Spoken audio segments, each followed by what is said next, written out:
We begin this morning with that ruling by a federal judge in Florida. The decision overturns the Biden administration's mask mandate on planes, trains, and other forms of public transportation. Now, the judge said the CDC exceeded its authority by issuing a public health measure requiring masks. Soon after, the White House announced that the TSA would stop enforcing the measure.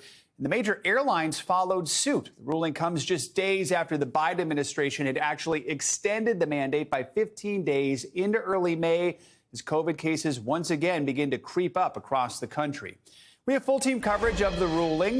Dr. Amish Adalja is here for more on what this means for Americans going forward. And NBC News medical reporter Erica Edwards has the latest from the World Vaccine Congress in Washington. But we begin with NBC News correspondent Antonia Hylton, who's live for us from JFK Airport here in New York. Antonia, good morning to you. So let's start with the judge's ruling. What was the reasoning behind her decision, and what are you hearing from travelers so far? Good morning, Joe. This judge in Florida struck down the CDC's mask mandate, calling it unlawful and basically arguing that the CDC had extended or gone outside of its own authority. And the administration, the CDC, had announced an extension of this mask mandate in response to the spread of Omicron subvariant 2 as an effort to tackle the spread, to minimize the spread in cities like New York City for the next couple weeks. What we're seeing now here in terms of response is it's about 50-50. Some passengers still committed right now to wearing masks, seeming like that's what's most comfortable for travel right now. And then others who were excited to rip their masks off. You know, we have colleagues who took a flight this morning and were describing seeing people still wearing masks on a Delta flight from D.C. over to Atlanta.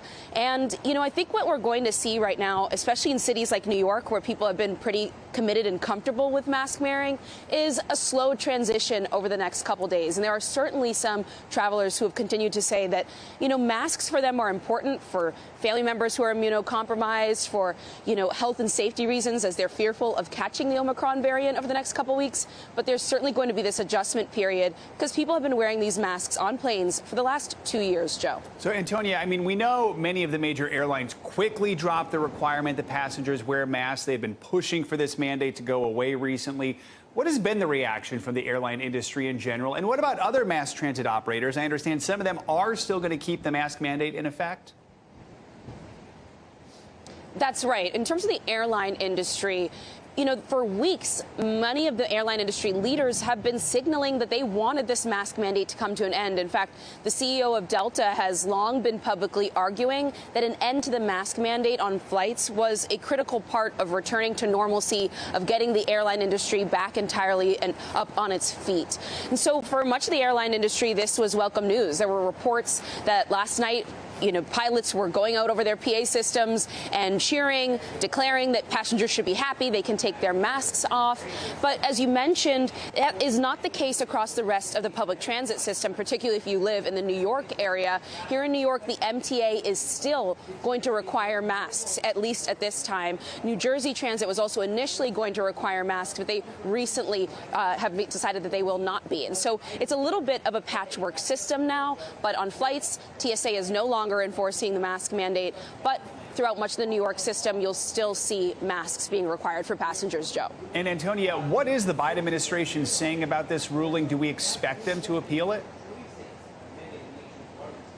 You know, we don't know yet if they're going to appeal. What the Biden administration has said is that, frankly, they are disappointed with this decision and that they're reviewing their options. They're reviewing the decision and what steps they might be able to take going forward. And, you know, look, I think the plan was right, again, for this to be extended through May 3rd. But people initially thought that April 18th was going to be the end here. So, you know, you should actually take a listen to what Jen Psaki stated last night. She puts the administration's view on this and sort of evaluation for their next steps forward in her own terms. Take a listen. This is obviously a disappointing decision. The CDC continues recommending wearing a mask in public transit. As you know, this just came out this afternoon. So right now, the Department of Homeland Security, who would be implementing, and the CDC are reviewing the decision. And of course, the Department of Justice would make any determinations about litigation.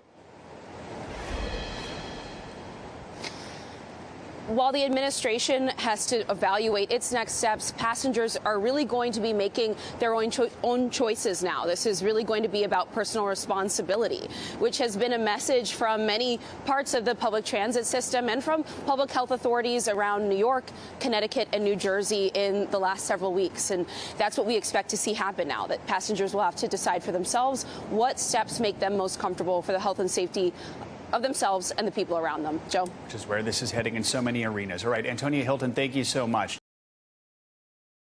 Thanks for watching our YouTube channel. Follow today's top stories and breaking news by downloading the NBC News app.